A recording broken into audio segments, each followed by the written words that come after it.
All right, pass me. We Hey, live. we live. I hit the button. I'm like ignoring it. What's up, y'all? What's up? You had Good your head morning. down. Good Hey, morning. God what's going down? bless. Yes, another edition of Good Morning. God bless the brothers of legacy in the What's building. going? The round table edition. So we Yes, the appreciate you round guys table. rocking with us and hanging with us. Thank you for sharing. All my replay viewers, if you're watching this, we appreciate you so much. My Mm-hmm. computer's having a slight lag, so forgive me. It looks like my mouth is moving like the karate flicks. You will you, hey, go down. Lisa. Hey, Good what's morning. Lisa in the building? You want to Oh, fight? Fight me. fight me right now. You want to smack my master? All right, you pay. so You pay. so today we're talking about the secrets of cognitive bias. Yeah. This is going to be an interesting conversation because you're like, what does this have to do with what's going on now? It has a whole lot. Thank you for sharing, Lisa. I appreciate Yes, it. thank you for sharing, Lisa. A whole lot to do with what's going on now because a lot of how we think, what we've learned, is based on these biases, and they're the bedrock and foundation to why we have such a divide in this country as well. So, Mhm. stay tuned, stay strong, stand back. Oh. um, Like President Trump. that is going to be the line for 2021. All right. Oh, so hang tight. We're gonna get into this. But don't be the meal. You know when you said that, don't be the meal. Experience is the best teacher, but truth is the Holy Spirit I is the feel best like teacher. if you can find the straightest path to the queen that you're supposed to be with, I believe in, and she finds her straightest path to you, and I think it gets away from all those, the skeletons in the closet. We aim for the wrong things. Right. We aim to make our children a good husband. We aim to make our children good wives or successful businessmen or whatever. Right. The aim is wrong. Trending is not happening without curiosity. So what's driving curiosity? You understand? People that are successful, people that are effective in life are people with priorities. Yes, indeed. Good morning. Good morning. Good morning, Pastor. Morning. AD, before we get started, let me please say congratulations to one of our guests on the Brothers Who Talk, David D1 Gibson. Okay. Just had his baby. Oh, right. Congratulations. Yes. Yeah. So he took a week off last week, Yes. and I just jumped in his broadcast a little while ago before we got started, and with some good. So congrats to him. Yes. Prayers up for Dak Prescott. I know Pastor is. Yeah. Yeah. Did you see that injury? I think Pastor's frozen. Yep. Froze. Oh, there you go. There you go. So that was a good one, though. That was like a thought. Prayers up to Dak Prescott, man. That was a terrible. I'm really slow this morning. Yeah. Don't worry, I am too. Maybe us, maybe StreamYard. But it's all hey, good. Cole, what's going on, man? Oh, it's a great show. Yeah, thank you. It was a train wreck, but I'm glad you came through. Well, for me, everybody says I got a lot of messages out there. Everybody was like, "Oh, that's great." Yeah, to me, it was a train wreck. I think they get no there. All right. Good morning, Cole. Cole, I'm gonna holler at you. So let's get into it. Talking about cognitive biases, and I have a video, and I've now upgraded. I got another screen. What? Welcome to the family, brother. So now we can actually get a full view. I could rock this thing without trying to figure out what you guys are doing at the same time. Yeah. So it's going to talk about the 12 different biases. Okay, so actually, before we get into that, Pastor shared a story with me, which is kind of the inspiration and honestly for this week. And, the biases are kind of one of the reasons that we have such a divide in this country. But I want, if possible, can you share that story with me, with you and your daughter Sorry. that you had? Yeah, the video. You mean the arrest? Yes, yes. Okay. Oh, yeah. So I have an application on my smartphone. I worked under a pastor who was formerly of the local county sheriff's department, and we get these alerts on our phones anytime there's a big arrest or inclement weather, traffic. There's an application on our smartphone that keeps everybody in tune in that county with what's going on with the sheriff's department. Mm-hmm. And so I got an alert on, I don't know, one day last week about an arrest of someone who had stolen a car and was riding around in the car for 2 weeks, a nice Lexus or something like that. And I read the story, and they talked about how he conducted himself when he was arrested, and he tried to use the law against law enforcement. There was a high-speed chase, and when they finally caught up with him, he said, "I thought the law says you're not supposed to do any high-speed chases because you endanger innocent citizens. Someone might get hurt or something like that, but you guys chased me, so you endangered citizens and everything." And they're like, "Really? You've been driving around a stolen car for 2 weeks, and you think we're not going to chase you down?" So anyway, he got arrested, and I looked at it, and then I looked at the picture of the individual, and I said, wow. So I went to my teenage daughters. One will be 18, one is 16. And I read the story about the arrest, and then I asked them to describe the person that was arrested. I said, I just want you to hear the story of the arrest and describe the person to me. And my daughter said, a young person, probably in his 20s. I said, yeah. They said he was probably black, dark brown skin. And I said, wow, okay. Both of my daughters said he had natural hair, not locked, just natural, and just loose, just natural, crazy looking hair. I said, okay. And I'm thinking, why are they describing this young black man? They haven't seen the picture. Right. And I said, anything else? Oh, yeah. Tattoos probably on his neck. And and then I said, wow. And I said, so I said to my daughters, I said, are you ready to see the picture of him? My one that'll be 18 said, we're probably way off. It was probably some young white guy, right? And so I showed them the picture of the actual person. I'm trying to pull it up now on my phone so I can put it on the screen.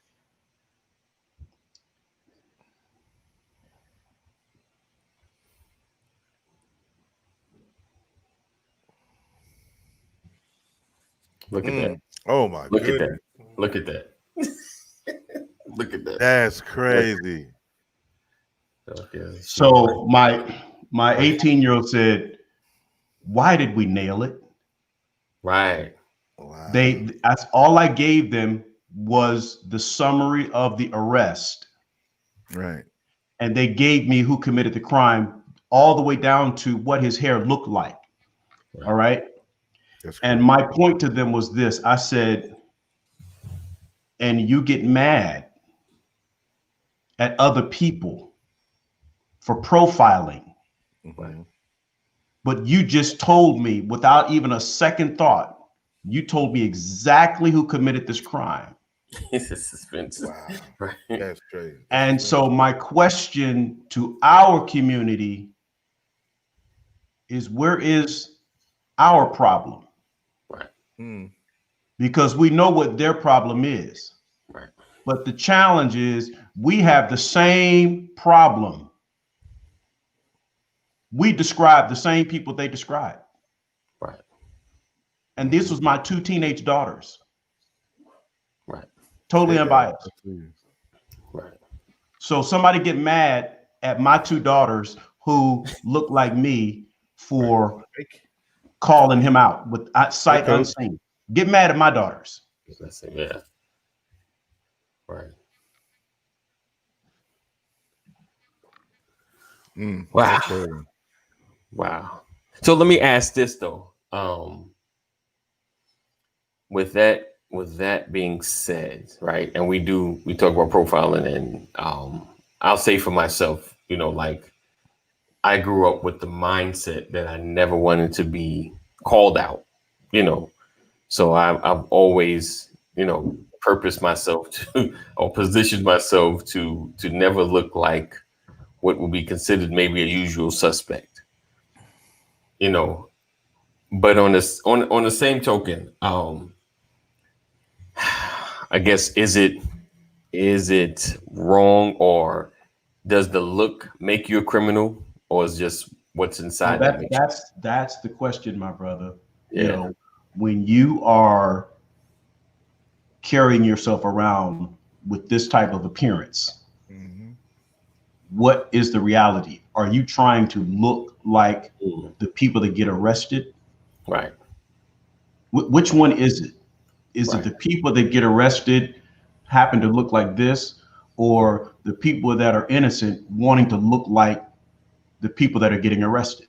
right, Right. right, right, Which one is it? Something has to be driving the look because something is definitely driving the behavior. right.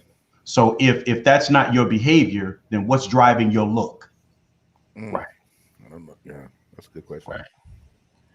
I mean, I know for me growing up, in the 90s, I guess sometimes the music that you listen to and the rappers that kind of inspire you in the sense, you look to emulate them a lot of times. Um, and for me, I was a Tribe Called Quest, De La Soul, Kid and Play, Yeah. kind of follower, like. Yeah. So I was the Yeah, but party. none of those look like gangsters. Right. I know, and, No. Right. and that's what I'm describing. That those are the ones that, like, I'm gonna keep it real. Like, I wasn't into NWA like that. I wasn't Yeah. into was it like Bone Thugs, and and not just shout out West Coast, but like some of the other artists. Like, I like the KRS Ones and the Mm-hmm. um rock hymns and things of that nature. But the ones that were hard, I were never like my inspiration. I never was into the music. I'll say it that way. Hey, coach. Mhm. Yeah. So for you Yeah. guys, like, who were the artists that kind of influenced you, or who were the what was the messages that influenced you? Well, if I may, I was a big Bobby Brown fan back in the day. I'm not gonna lie to you. I mean, it was Hammer and them pants, and it was Bobby Brown. He used to wear these patent leather shoes, You know it, Cole Diggable as well. Diggable Planet. You know it. And so he used to rock these patent leather shoes with the silver tips, right? And I used to go to every store, every urban store in the hood, Okay. and to find these, and they were everywhere though. These patent leather shoes. So it was, so Bobby Brown, Okay. Hammer. It was clothes. Back at the time I was coming up, I was poor. Right. But my family we didn't have everything, so I couldn't rock the hammer pants and the patent leather shoes and all that. Right. And so Right. I would make up my own style. But Right. yeah, I wasn't too much of a. I think the only hip hop artist at the time that was idol listed It's was okay. BDK. BDK was my guy, and he used to wear the high top fade and Okay. the big gold chains and all that Okay. jazz. So yeah, yeah. Wow. We're talking about, hey Molina, talking about in my watch party, thinking about idols. That was it. Hammer, Bobby Brown, and a little bit of Big Daddy Kane. So being from New York, I wasn't allowed to really say that I liked Hammer. Listen to Can't Touch This at my house by myself over and over again. Yeah. You said listening to "You Can't Touch This" in the house by myself. Right. Right. What about you, Pastor? We're gonna let that slide. What about you, Pastor? I've never had one particular music. I've always loved all music. I used to listen to the Carpenters. Okay. Who? The Carpenters. Sorry. Say what? The Carpenters, Karen Carpenter. Did they make her up or Listen, something? I don't know. it's not even worth going into. Okay. If you don't know who the Carpenters are they like the Osmonds? Are they similar to the Osmonds? Okay. No. Not even close. Okay, cool. The Osmonds were on stage. The Carpenters sang in an open field. Oh, okay. Got you. And yes, Sean, I did. Cross colors. Oh, Thank you. Man. Yes, sir. That's how you know. Yeah. And you know what's funny with cross colors? It's still around. I saw a young kid, little Mexican kid walking around with it. He had a cross colors hoodie. I'm like, man. I was trying to think. Okay, we've only just begun. Okay. Yeah. Okay. Now, okay. I was trying to go in my head like some of them I know the groups, I know the songs. Yeah, I was hoping somebody would help me there. We made one of this. Okay. Look at that. Cool. No. So I think with the way we grew up and the way, like I said, the things that influenced you. But like I said, so with that bias, do you think, like, if I got so engulfed, I don't want to just point out NWA because there were several other groups that were hard, and like MOP, if you ever heard that, they were hard. It was hard for me. Like sometimes listening to the album, I was like, oh man, these dudes. Oh, rough. Yeah. Right. You want to hit it right? Like that. Gentlemen, I think the point is that we have to be careful what message we're sending with our behavior. I am never going to be the one that tells people how to carry themselves. Right. However, you get out what you put in. Right. If you want to walk around looking like something that's unbecoming, then don't be upset when people treat you like that. Exactly. Everybody has a right to be treated with respect. I say this all the time. The challenge with us is that we're fighting from behind. Mm-hmm. It's not our fault because we can't change the color of our skin. We can't change our history. It's not our fault. But does that give us an excuse to not care? True. And so, people say, well, I have freedom of expression. Yeah, you can express yourself, but be prepared to live with what comes out of it. Right. Right. True. And that's the thing. And it's important for us to understand, not get this confused. And we talk about, complicit biases or cognitive biases, but we have them ourselves. There is a false sense of reality for us too. Right. Mm-hmm. Right. That's true. That's just the truth. And we've got to deal with our own truths. Sometimes, and this is a young person, I showed you all, this is a young person who no one's telling him that he looks ridiculous. Right. Like I tell young people all the time, when I see them out in the streets and their pants are hanging down around their ankles, I tell them, you look like a clown. You're basically saying, please come and bother me. Yeah. That's the message that you're sending, because you're not wearing your pants like they were designed. Right. And when I was in high school, NWA was hugely popular. Hearing them do a song called F the Police and claim you like that group is challenging at best and problematic at worst. Right. But I would say this to you, Cole. NWA was making big money. They were entertainers. I can listen to the music, but I'm not going to walk around like NWA, because if something happens, I don't have $1 million to go hire an attorney. Yeah.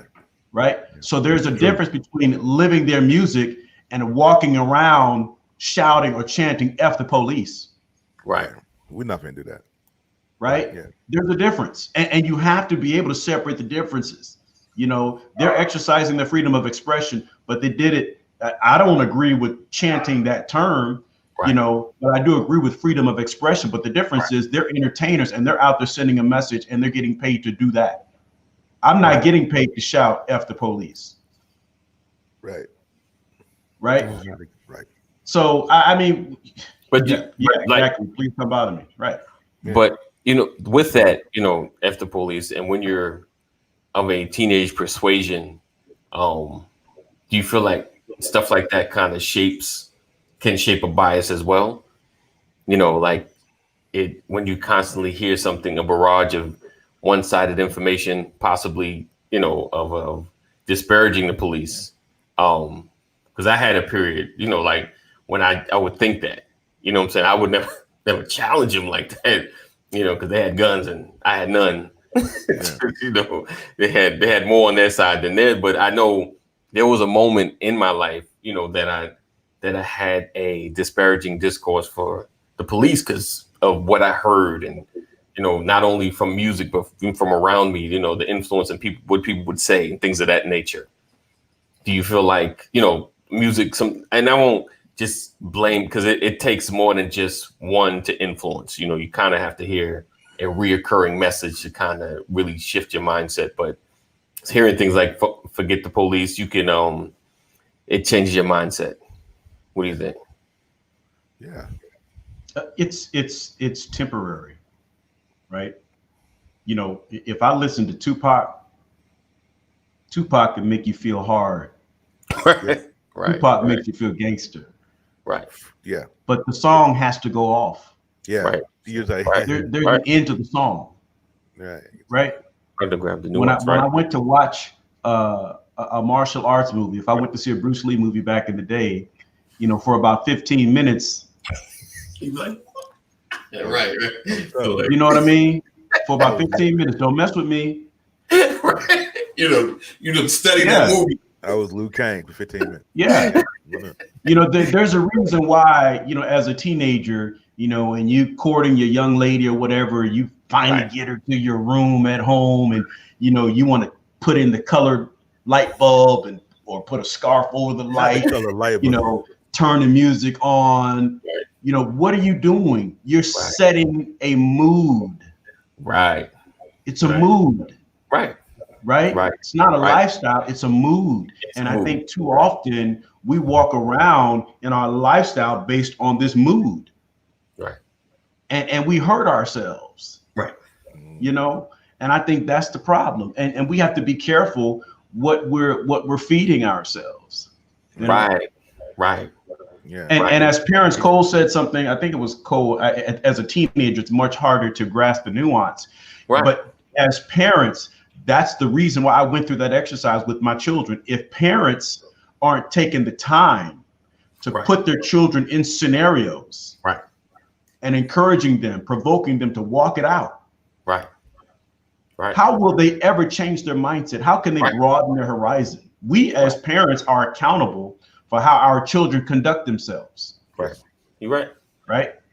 That's when George Floyd was losing his life, he was calling for his mother. Mm-hmm. He wasn't a teenager. Right. You're right. But at that moment, he went all the way back to his childhood, calling the only name that he felt he could call at the time. Right. You understand? Yep. And for me, when I saw that, I'm saying, oh my God, I don't want to skip any steps when it comes to my children, because I don't want my child to be 40 years old in a situation like that, calling my name. Right. That's true. I don't, you know, there's many periods in my life where I was frustrated. I'm frustrated with the police now. Right. But you can trust and believe it's more important for me to survive the encounter, you understand, than to prove a point. Right. You're right. And you can call me whatever you want to call me, but there's too much at stake. And the thing is, our young people do not understand what's at stake, and they don't know it because no one has put it into them. Right. That's true. Yeah, that's true. I think, you know, nowadays it's just not allowing your kids to be raised on autopilot. You have to be aware of each stage and each phase and kind of find out where your kids are at, you know, as much as you can, you know, as much as they're sharing and things of that nature. It's funny, I had that conversation with my kids probably a couple of months ago about, and they said something like they didn't like Trump, you know, and which is fine, but I'm like, why? You know, why is it that you don't like Trump? You know, you know, because they don't watch the news because they always complain when it's on when I'm watching it. So I'm like, you don't watch the news, you don't watch anything of information, you know. So they were just saying like some of the teachers at school, and you know, it has kind of influenced their thought process. You know, there's just the constantly hearing of it just around them. They have formulated an opinion. And I spoke to them, you know, I was like, I understand, I feel the same way, but my reasoning is because of what I know and what I've seen, you know, and just teaching them to be mindful of the information that you get and research it. You know, you have Google all the time. You Googling everything, research it, find out what's true and what's not. Even if it's popular, even if everybody's saying this is bad, still research it, because sometimes people's reasoning for something as bad is not the reason that you should dislike it. You know, even when you read like reviews and things like that, you know, I look for consistency, because if you go off the one bad review because they was having a bad day, they messed with the bad waitress, you know, you would never go and eat anywhere. So I think it's Pastor's correct, man. You have to check your kids on where they're at and what they're getting in, what information they're learning, so we can shift the bias. Because, you know, for at least for me, and probably, well, Pastor probably earlier, but I know since the 90s, watching the news and, you know, constantly watching your black brothers and sisters constantly getting arrested. That's all you see. All you see. You feel like, is it me? Is it us? Are we the only bad ones? You know, and then you start not trusting your own, because you constantly see your own on the bad side, you know. Even in it's all the more reason to pay closer attention to those young people that are disrupting the class. Right. When I was in high school, you know, Miss Dotson in my African American literature class wouldn't put you out of class. Right. Miss Dotson wouldn't send you to the office. Wow. Miss Dotson would keep you in the class and make you feel ashamed of your behavior. Wow. Right. Ms. Dotson said, if I send you to the principal's office, or if I send you to the dean, you're going to miss the teaching. Wow. My mother said to me, my mother, who taught for 40 years, early childhood education, whenever there was a young mom, is she on here this morning? I don't know. My mom would use this. Her philosophy was, if you have a child that's disrupting your class, make them the teacher's assistant. Wow. She wouldn't drive them away. She would draw them closer, because in her mind, the child is looking for attention, and you can't beat having the entire class looking at you. Right. If you want attention, bring them up to the front so that they have everybody's attention. And then you can direct their behavior, because that's all they want anyway, is attention. Right. So she wouldn't kick them out of class. She wouldn't put them in a corner and embarrass. She would bring them up front and make them a teacher's assistant. Wow. Yeah. And I'm saying, all too often, we kick them out of class. Where do they go when they get kicked out of class? They go to the hole. They go to a room with no windows. Right. Sitting with a bunch of other disruptive children, with the teacher who's mad because they're not qualified to teach a class anyway. Right. You know, and so everybody in the room is mad. How are you learning? Yeah. Right. You haven't learned anything. Right. That's deep. Yeah. That, you know, we were talking about, you know, instilling, you know, into our children. I know this is like 5 minutes ago, but I couldn't get in there. But it's like you are what you eat type of deal. So the same way with our healthy self, you know, we have to put in certain things with our children. I try with Zariah and Javante. We try to do different things with them, as far as, you know, we still a lot of church in them. We listen to a lot of praise and worship music around here, because with the kids, especially with society as it is, especially around here in Idaho, God Almighty, well, everywhere for that matter, but geez, here we have to keep a constant eye, and we have to darn near put them in our back pocket to be able to, you know, make sure they're getting the right stuff. So Speaking of right stuff, that's a better segue. Oh, tonight at 8 p.m. We have so for Forever. This tonight. Last week we were supposed to have the Macklemores. Something happened. We had a great interview. We kind of shared our story last week. If you've not seen it, check it out. But tonight is with the Macklemores. So hold on tight. Me and you together, our purpose for forever. Won't let nothing ever tear us apart. Me and you together, our purpose for forever. Won't let nothing ever tear us apart. Me and you together, our purpose for forever. Won't let nothing ever tear us apart.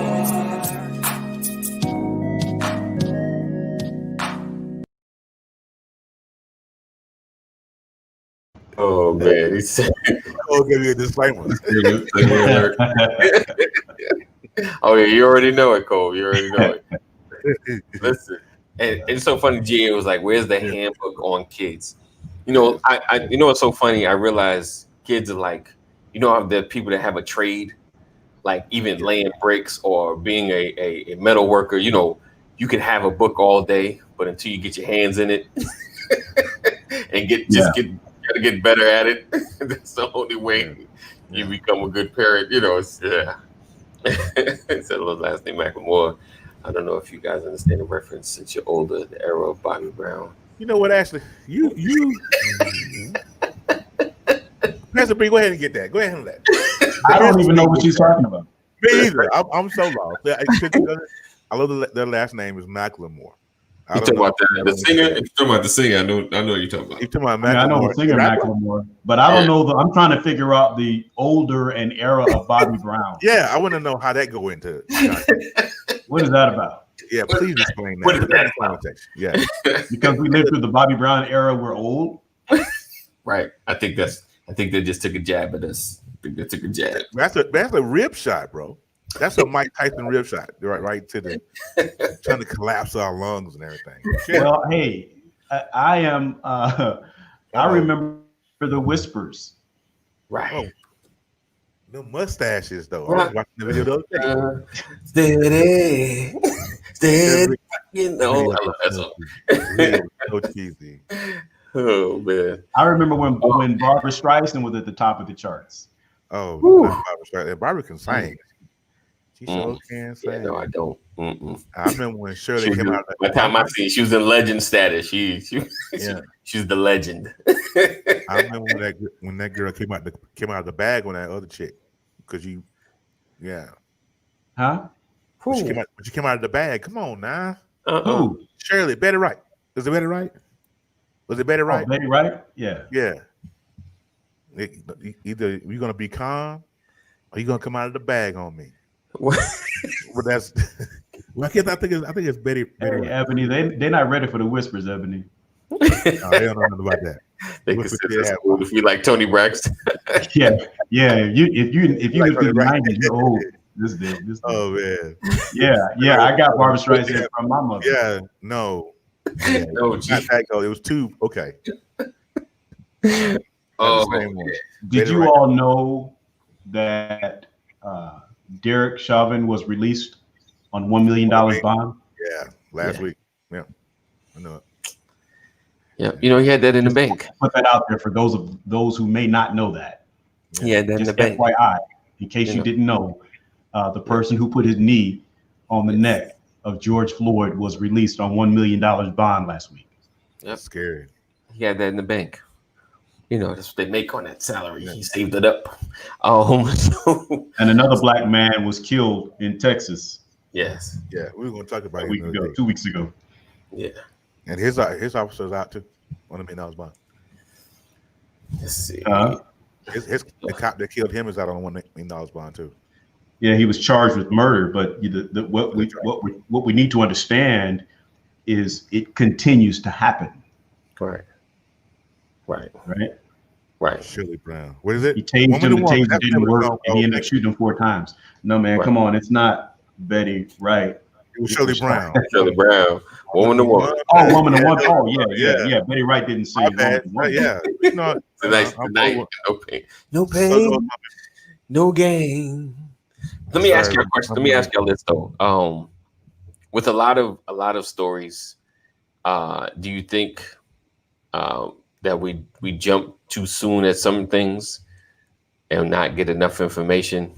Because when you first hear a story, the media puts out kind of the basic or the not the foundation, but like the overlay of what happened. And why I ask that, like, can we be wrong about certain things? And what I mean, let me break it down. Meaning, I don't know. I guess sometimes the action doesn't fit the crime. Like if someone's taking something from a store and they get shot up, it makes no sense. They should just been arrested or whatever goes with that particular crime. But like, should we wait sometimes to watch a story unfold before we jump? That's my question. Well, yeah. I think it's important always to get to be informed. Yeah. Right. But nothing, you cannot escape the simple fact that there is a different outcome when you're dealing with us. That's consistent. Right. And so it's so consistent that the details become less and less relevant to the affected community, right? Because the outcome is the same. It doesn't matter whether you robbed a bank or committed murder or just got a traffic ticket. The outcome is typically the same.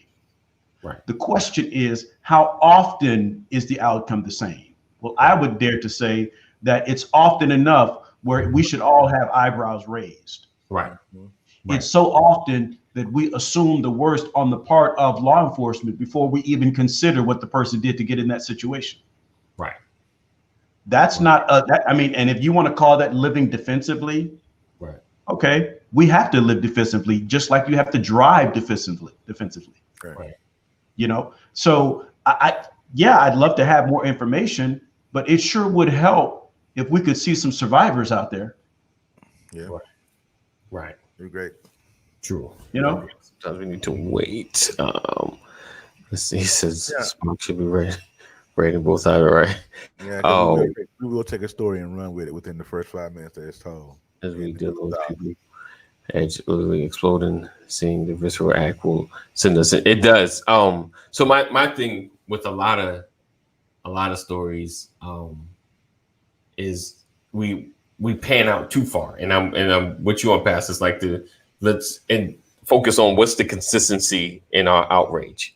It's not why we got here. It's your reaction to being here.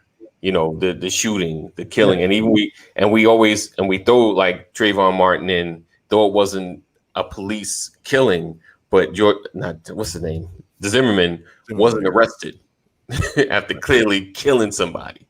So it's the inaction of the justice system that we should really focus on. The inaction of the justice system to act properly for us should be our focus.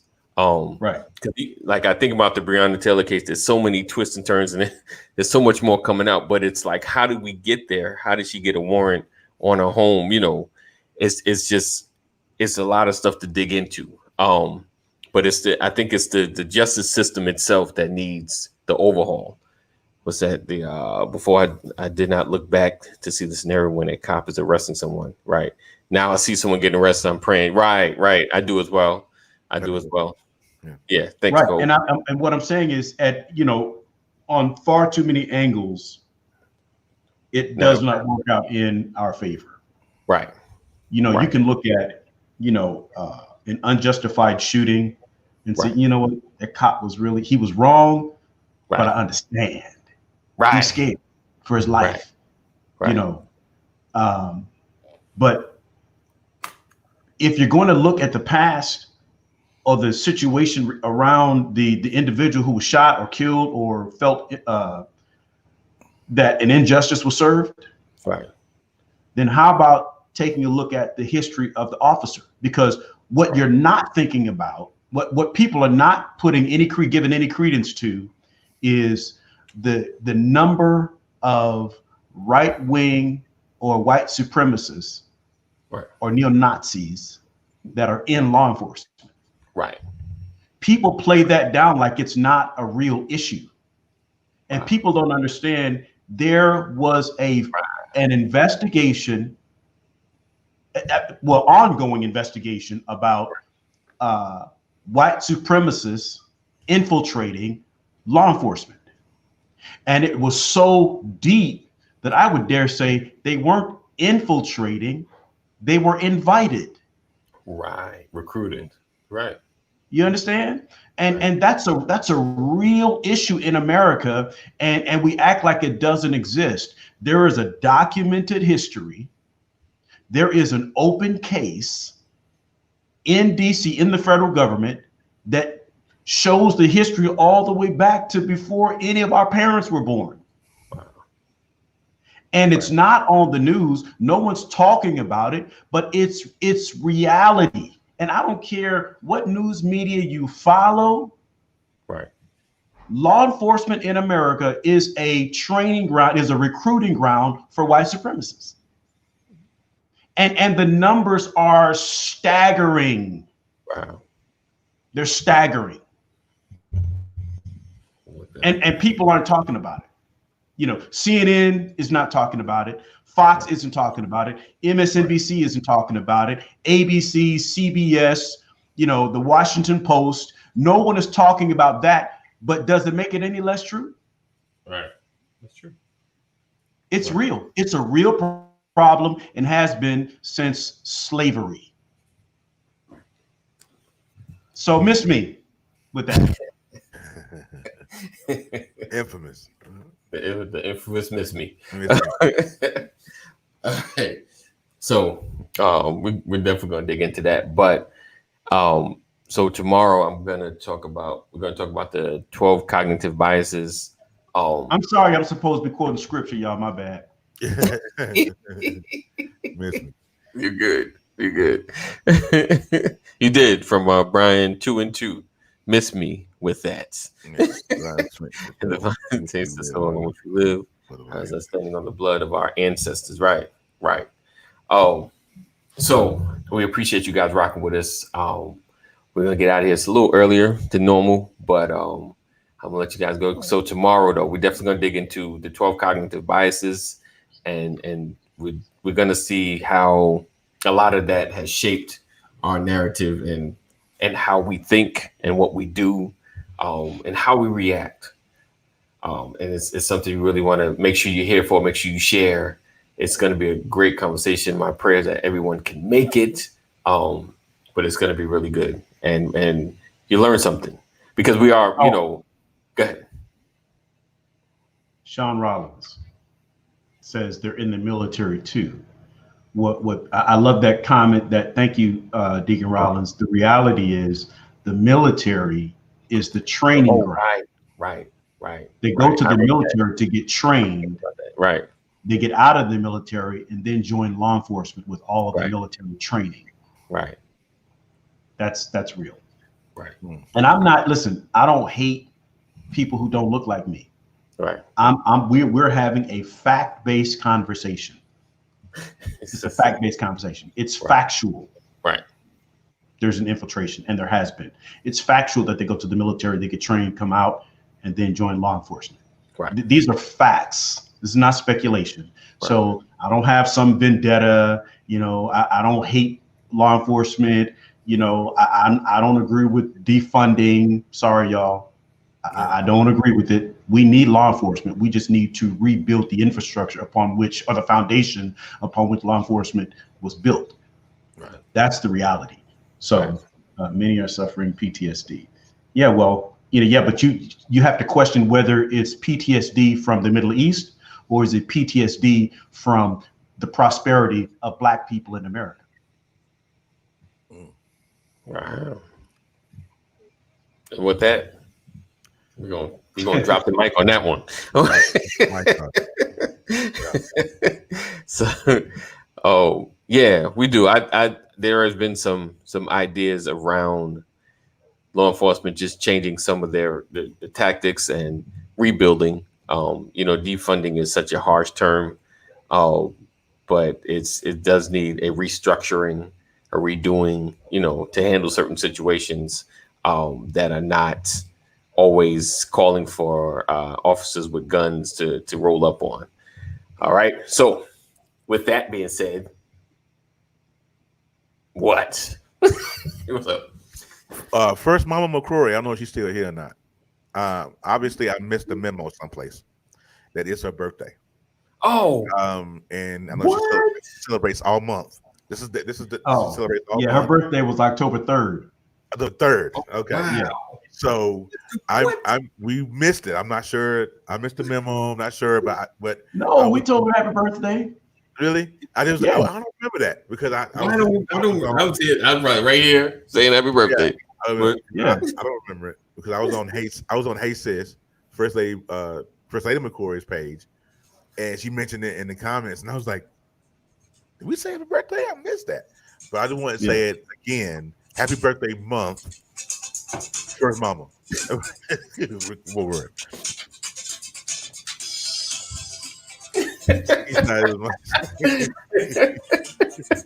All right, brother. Y'all remember the song. Don't act like y'all don't know. Well, that's Stevie, baby. You see my son put up there, AD? What's that? Hold on. You see my son? You don't hate people. Got that right. You don't hate the people that don't look like. I tell my son he's a white dude. That's awesome. All right, guys. We will see you guys tomorrow. Same place, same channel. All right. So stay tuned for some great things happening. Let's see if I can find that thing and got it hidden. Bam.